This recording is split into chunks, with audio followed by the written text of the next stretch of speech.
അപ്പോൾ ദാണ്ട ഇത് നമ്മൾ ആക്റ്റീവയും ഇലക്ട്രിക്കിലോട്ട് മാറിക്കൊണ്ടിരിക്കുകയാണ്. ഇന്ത്യയിലെ ഏറ്റവും വിശ്വസനീയമായ ഒരു സ്കൂട്ടർ എന്ന് പറയുന്നത് ആക്റ്റീവ് തന്നെയാണ്. കാരണം ഒരുപാട് ആൾക്കാർ വാങ്ങി പിന്നെയും കൊടുത്ത് പിന്നെയും പുതിയ ആക്റ്റീവ മാറിക്കൊണ്ടിരിക്കുകയാണ്. അപ്പോൾ ഇനി എല്ലാവർക്കും പുതിയൊരു സന്തോഷ വാർത്ത, ഇനി ഇലക്ട്രിക്കിലോട്ട് അപ്ഗ്രേഡ് ചെയ്യാൻ പറ്റുന്നതാണ്. ഇതിൻ്റെ ഏറ്റവും രസകരം എന്ന് പറയുന്നത് ഈ ഒരു വാഹനത്തിന് 2 റിമൂവൽ ചെയ്യാൻ പറ്റുന്ന ബാറ്ററീസ് ആണ് നൽകിയിരിക്കുന്നത്.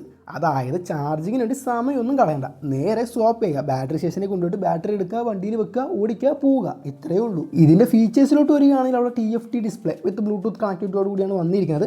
കൂടാണ്ട് മ്യൂസിക് കൺട്രോൾസും അതുപോലെ തന്നെ നാവിഗേഷൻ എന്നിവയെല്ലാം അവൈലബിൾ ആണ്. കീലെസ് എൻട്രി, കൂടാണ്ട് LED headlight, LED tail light ഒക്കെയാണ് നൽകിയിരിക്കുന്നത്. ഇതിൻ്റെ ഫ്രണ്ടിൽ ഡിസ്ക് ബ്രേക്ക് ഒക്കെയാണ് നൽകിയിരിക്കുന്നത്. പക്ഷേങ്കിൽ ബാക്കിൽ ഡ്രം ബ്രേക്സ് ആണ് നൽകിയിരിക്കുന്നത്. അതുപോലെ തന്നെ 2 സ്വാപ്പ് ചെയ്യാൻ പറ്റുന്ന ബാറ്ററി 1.5 kWh ബാറ്ററിയാണ് നൽകിയിരിക്കുന്നത്. ഏകദേശം 102 കിലോമീറ്റർ റേഞ്ച് സിംഗിൾ ചാർജിൽ കിട്ടുന്നത്. ഇതിന്റെ ടോപ്പ് സ്പീഡ് എന്ന് പറയുന്നത് 80 km/h അതുപോലെ തന്നെ 8 bhp കരുത്താണ് പ്രൊഡ്യൂസ് ചെയ്യുന്നത്. പക്ഷേ ഖേദകരം എന്ന് പറയട്ടെ, വാഹനത്തിന്റെ സീറ്റിന്റെ അടിയിൽ സ്പേസ് ഇല്ല, കാരണം ബാറ്ററി ഇരിക്കല്ലേ. പക്ഷേ പേടിക്കേണ്ട, കസ്റ്റമേഴ്സിന് മറ്റൊരു ഓപ്ഷൻ കൂടിയുണ്ട്. ഹോണ്ടയിൽ നിന്നുള്ള മറ്റൊരു വണ്ടിയാണ് QC1 എന്ന് പറയുന്നത്. ഇതിനൊരു ഫിക്സഡ് ബാറ്ററിക്കാണ് നൽകിയിരിക്കുന്നത്. ഇത് ഡിസൈൻ ചെയ്തിരിക്കുന്നത് ഷോർട്ട് ഡിസ്റ്റൻസ് കമ്മ്യൂട്ടിംഗ് ആണ്. ഈ QC1 എന്ന് പറയുന്ന വണ്ടി ഏകദേശം ഡിസൈനൊക്കെ വളരെ സിമിലാരിറ്റി ആക്റ്റീവായിട്ടാണ് നൽകിയിരിക്കുന്നത്. എന്തായാലും ഈ 2 വാഹനങ്ങളും ജാനുവരിയോട് കൂടിയാണ് ഇതിന്റെ ബുക്കിംഗ് എല്ലാം ആരംഭിക്കാൻ പോകുന്നത്.